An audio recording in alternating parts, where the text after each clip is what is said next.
গুৱাহাটীত খোৱা পানীৰ বাবে হাহাকাৰ। গুৱাহাটী পৌৰ নিগমৰ যি পানী যোগান আঁচনি আছে ব্যাহত হৈ পৰিছে। অনাগত 2টা বা 3টা দিন গুৱাহাটীৰ প্ৰায় 14টা অঞ্চলত খোৱা পানী লাভ নকৰিব আমাৰ গুৱাহাটীবাসীয়ে।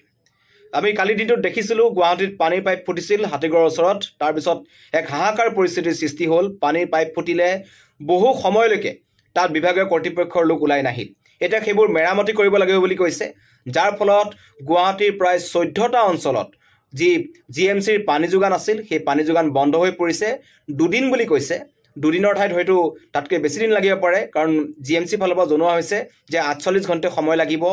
48 ঘণ্টাৰ পাছত তেওঁলোকে পানী যোগান দিব পাৰিব। কিন্তু ইয়াৰ পূৰ্বে আমি দেখিছিলোঁ যেতিয়া পাইপ ফুটিছিল খাৰঘুলিৰ ওচৰত, তেতিয়া 2 দিন বুলি কৈছিল পানী যোগান আঁচনি ব্যাহত, কিন্তু সেইটো গৈ 7 দিন হৈছিল। গতিকেলৈ হয়তো যাৰ বাবে এতিয়া গুৱাহাটীবাসীৰ মাজত চিন্তা হৈছে, কাৰণ তেওঁলোকে খোৱা পানীৰ বাবে হাহাকাৰ কৰিব লগা হৈছে।